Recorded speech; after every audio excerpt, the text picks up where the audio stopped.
Hello everyone. इस video में हम कुछ और फार्मूलों को क्रिएट करेंगे। उसके बाद हम ट्रिग्नोमेट्रिक इक्वेशन को सॉल्व करेंगे। तो आइए देखते हैं कुछ और फार्मूला जो आगे यूज होगा उसको हम डिराइव करते हैं। तो उसके लिए हमें सबसे पहले साइन के दो फार्मूलों का यूज करेंगे। देखिए, कोई भी फार्मूला मूल फार्मूलों से ही मिल करके बनता है। तो हमारा जो मूल इक्वेशन है, मूल सूत्र है साइन और कॉस में, उसको लिखते हैं। तो हम जानते हैं साइन ए और बी का फार्मूला क्या होता है। साइन ए प्लस बी का सूत्र क्या होता है? Sign A cos B plus cos A sine B. ठीक इसी तरह से इसका माइनस वाला साइन ए माइनस बी, इसमें क्या हो जाएगा? Sine A cos B minus cos A sine B. ठीक इसी तरह से कॉस में लिख देंगे। कॉस ए प्लस बी का फार्मूला क्या हो जाएगा? Cos A cos B plus है यहाँ, तो यहाँ पर माइनस हो जाएगा, minus sine A sine B. ठीक इसी तरह से कॉस ए माइनस बी का फार्मूला निकाल लेंगे। तो cos A minus B equal to cos A cos B plus sine A sine B. इन सबको इक्वेशन का नाम दे देते हैं। This is equation 1, this is equation 2, this is equation 3, this is equation 4। ठीक इस तरह से हमारा जो मुख्य फार्मूला है साइन ए प्लस बी का, साइन ए माइनस बी का, कॉस ए प्लस बी का, कॉस ए माइनस बी का, हमने यहाँ पर लिख दिया। अब इसको लिखते हैं आगे। लिखेंगे on adding equation 1 and 2 we get on adding equation 1 and 2 समीकरण 1 और 2 को जोड़ेंगे तो मिलेगा क्या? Sign A plus B plus sine A minus B. इसको जोड़ेंगे तो देखो, जोड़ेंगे तो यहाँ पे क्या होगा? ये माइनस है प्लस है, दोनों आपस में कट जाएंगे तो बचेगा क्या? 2 साइन ए कॉस बी। क्योंकि माइनस प्लस से जोड़ने पे ये सेम सेम है और माइनस प्लस में तो दिस इज कैंसिल आउट। और ये हमें इक्वेशन, ये हमारा इक्वेशन नंबर 5 हो जाएगा। इसी तरह से लिखेंगे फिर ऑन सब्ट्रैक्ट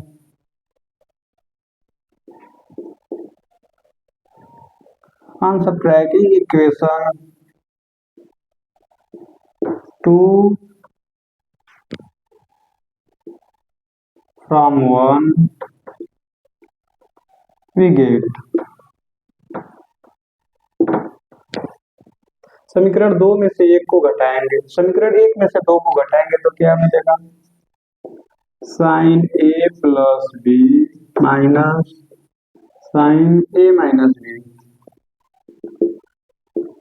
यहाँ से जब घटाएंगे तो इसका साइन चेंज हो जाएगा, मतलब इसमें से इसको घटाएंगे तो ये माइनस हो जाएगा, ये प्लस हो जाएगा, तो ये वाला कट जाएगा और ये दोनों बचेगा। तो मिलेगा क्या? 2 cos A cos B, 2 cos A sine B sine B. This is equation number 6। Similarly लिखेंगे similarly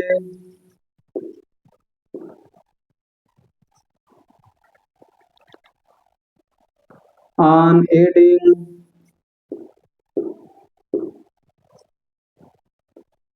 equation 3 and 4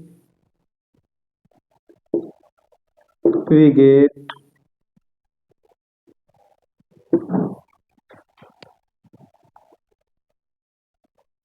cos a plus b minus cos a minus b। Add करेंगे ये दोनों आप कट जाएंगे, बचेगा क्या? 2 cos A cos B, this is equation number 7 and on subtracting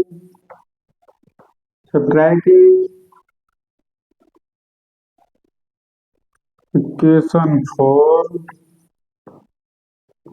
from 3 we get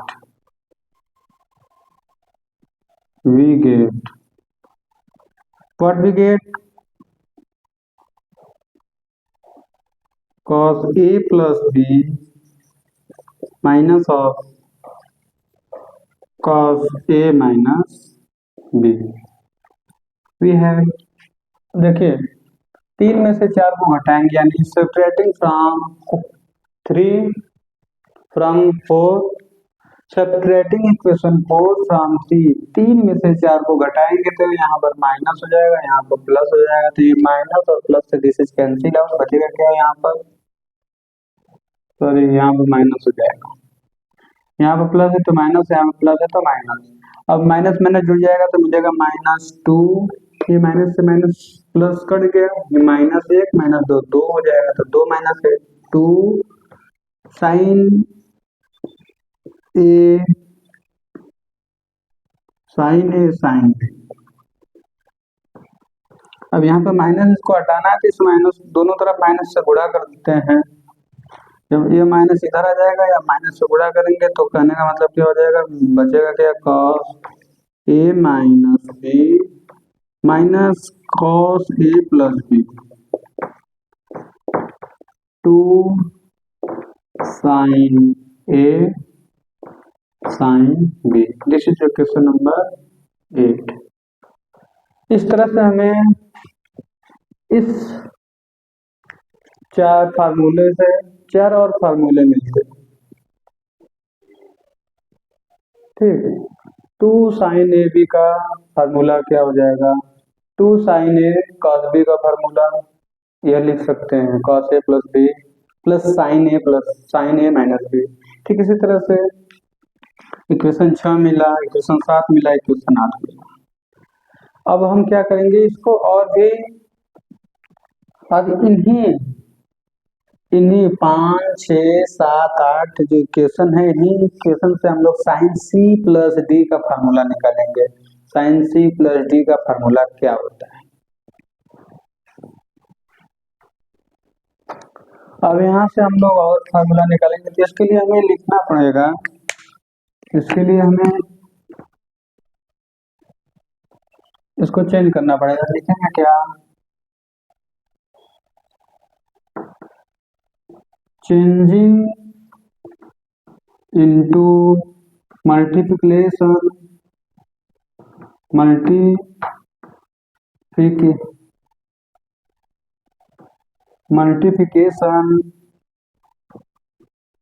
of 2 angle of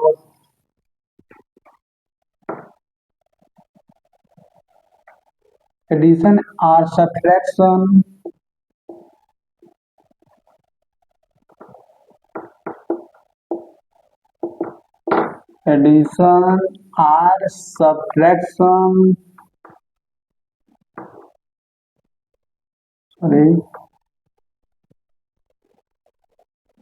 subtraction of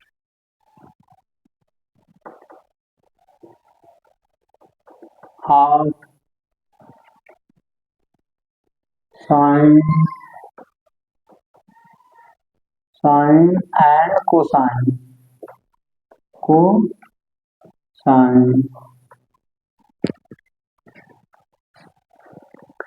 interchanging into multiplication of 2 angle of addition or subtraction of sine and cosine। इसके लिए हमको लेना पड़ेगा क्या? हम लेंगे समीकरण जो दिया गया है 5 6 7 8, इसी के हेल्प से हम लोग याद करेंगे। तो सबसे पहले हम लोग यहाँ पर देख लेते हैं कि 2 चीजें दी गई हैं, a प्लस बी दिख रहा है, सभी इक्वेशन में a प्लस बी और a माइनस बी दिख रहा है, तो यहाँ पर मान लेंगे, माना माना a प्लस बी बराबर सी और a माइनस इसी तरह से a माइनस बी बराबर डी। यहाँ से a की वैल्यू निकालेंगे, यानी a की वैल्यू क्या हो जाएगी, a बराबर क्या हो जाएगा, तो रख लेंगे a बराबर यहाँ से निकालेंगे हम लोग, तो इस दोनों को जोड़ेंगे 2a सी प्लस डी, यानी a बराबर मिल जाएगा c प्लस डी बाई 2। इस तरह से b बराबर निकालेंगे, b बराबर निकालेंगे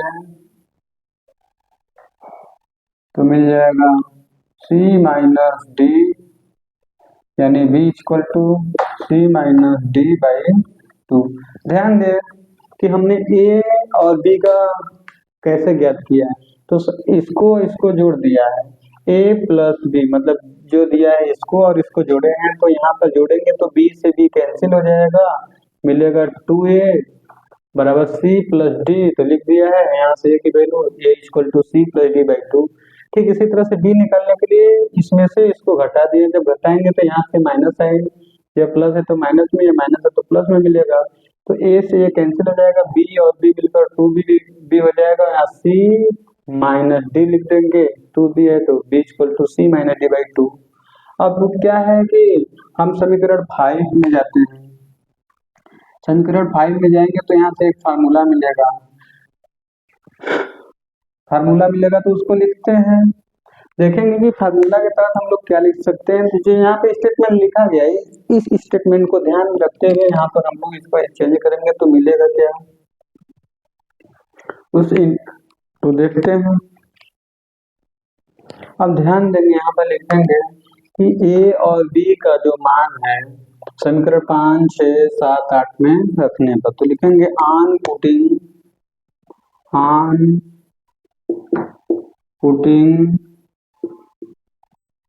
values of a and b in equations 5, 6, 7 and 8 we get समीकरण 5, 6, 7, 8 में a और b का मान रखने पर हमें क्या मिलता है उसको हम देखेंगे, तो मिलेगा सबसे पहले 5 में रखते हैं, तो 5 में रखते हैं तो देखते हैं क्या मिलता है। समीकरण 5 को देखेंगे, यहाँ से मिलेगा साइन, अब a प्लस बी है, तो इसकी जगह क्या हो जाएगा, sine c, a plus B है, a प्लस बी की जगह साइन सी हो जाएगा सीधे। देखते हैं a प्लस बी है, तो हमने क्या रखा है यहाँ पर, देखिए a प्लस बी की जगह साइन सी है, a प्लस बी का मान c माना है हमने, तो c बीच में प्लस है तो प्लस, a माइनस बी का मान क्या है, d है, तो sine d, sine c plus sine d बराबर क्या हो जाएगा, तो लिखेंगे 2 साइन a। अब a की वैल्यू क्या है, a की वैल्यू है c plus d by 2 into cos. अब कॉस b की वैल्यू क्या है, b की वैल्यू देखेंगे तो मिलेगा c माइनस डी बाई 2, ये हमारा इक्वेशन नंबर 9 हो जाएगा, दिस इज इक्वेशन नंबर 9। इसी तरह से अब नेक्स्ट इक्वेशन में देखते हैं 6 में क्या लिखेंगे, साइन a प्लस बी है तो c, माइनस है तो माइनस लिखेंगे यहाँ पर, a माइनस बी है तो d, sine c minus d equal to क्या हो जाएगा, 2 cos c plus d by 2 into sine c minus d by 2, this is equation number 10। इसी तरह से इक्वेशन 7 में जाते हैं, 7 में जाते हैं तो मिलेगा क्या, cos C minus cos D equal to 2 cos A की वैल्यू क्या है, अब ए की वैल्यू देखेंगे तो ए की वैल्यू है cos C plus D by 2 into cos C minus D by 2। ठीक, इसी तरह से इक्वेशन 8 में जाते हैं और हमारा इक्वेशन नंबर 11 हो जाएगा। इसी तरह से इक्वेशन 8 में जाते हैं तो 8 में वैल्यू फाइंड करेंगे तो मिलेगा क्या हमें, कॉस ए माइनस बी है, तो ए माइनस बी है तो इसके लिए पहले हम लोग डे लिखेंगे, कॉस डी माइनस कॉस सी, कॉस डी माइनस कॉस सी, तो यहाँ से मिलेगा हमें 2 साइन ए ए की वैल्यू रखेंगे ना, ए की वैल्यू क्या है सी प्लस डी बाई 2। ठीक, इसी तरह से इंटू साइन बी की वैल्यू साइन बी की value C minus D by 2। This is equation number 12। अब हम देखते हैं कि यहाँ से हमने सबसे पहले मुख्य जो मेन है हमारा main formula A plus B sine A plus B sine A minus B cos A plus B cos A minus B, इससे हमने 2 sine A sine 2a cos 2a sine 3a cos 3a, फिर यहाँ से और भी फार्मूले निकाला, फिर उसके बाद sine C plus sine D, ये सब फार्मूले निकाला। तो मुख्य रूप से 2 ही फार्मूले होते हैं, इसको हम अपने अरेंज करते हैं, जो नया चीज मिलकर आती है वो एक फार्मूला का रूप ले लेता है, तो इसमें यही पढ़े। अब हम पढ़ेंगे कि कैसे इक्वेशन सॉल्व करते हैं, कुछ इक्वेशन को देखेंगे, फिर उसके बाद हम लोग देखेंगे कि 1D एग्जाम में कैसे ट्रिग्नोमेट्रिक के इक्वेशन आते हैं उसको सॉल्व करेंगे। Thank you.